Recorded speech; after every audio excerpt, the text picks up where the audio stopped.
Nagpailang tag-iya sa Zairina Mactan Resort sa Barangay Suba, Basbas, Lapu-Lapu City, misaysay sa ilang habig human sa gikatahong pag-takeover sa laing management nga may mga armadong tao. Ani ang report.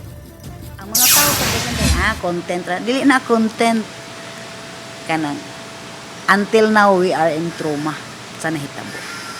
Expecting nga mabalik ang among kwarta, ang response harassment. Kini ang pamahayag sa nagpailang tag-iya sa Zairina Mactan Resort, human miani ug nagkalain-laing reaksyon ang video nga gi-upload sa ilang social media page diin makita ang grupo sa mga armadong lalaki nga pugsanong misulod sa resort niadtong Setyembre 25 sa hapon.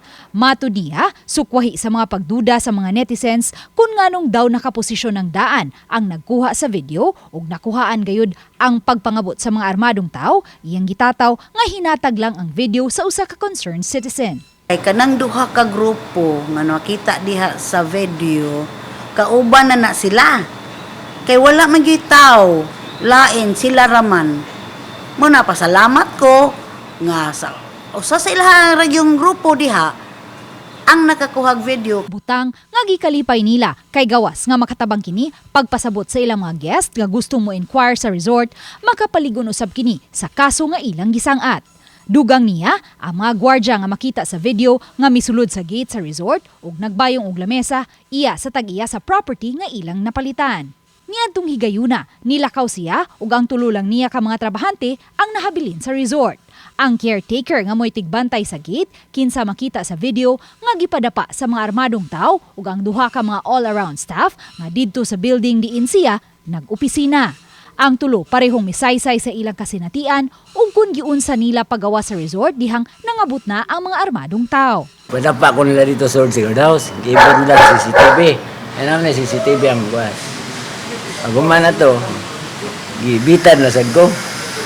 Dito na sa kus gawas gipadapa man na akong kilid na igo sa kanto sa lamisa.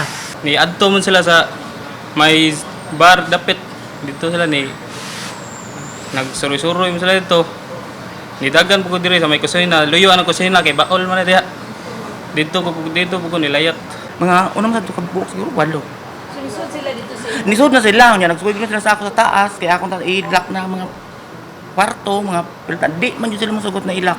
Dugang sa nagpailang tag-iya sa resort, klaro man unta sa ilang sabot sa iyang gipalitan sa property kinsa misaad nga iuli niini ang iyang nabayad na 27 million pesos sa Setyembre 30 apan katuna hinuon ang nahitabo.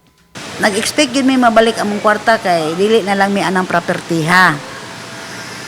Nawala ang property, nawala ang among mga butang nga bisag sinilas wa minada. Ilahon pa jud among kwarta. Is that human? Giswayan sa RTV Balitang Bisdak, pagkuha ang habig sa Pikas Management sa naasoing property apan way ni atubang kanamo. May nakapaski na sa atubangan sa property nga dili kini paabangan o ibaligya. Uban ni Marlon Melgazo, Luan Merondina, Balitang Bisdak.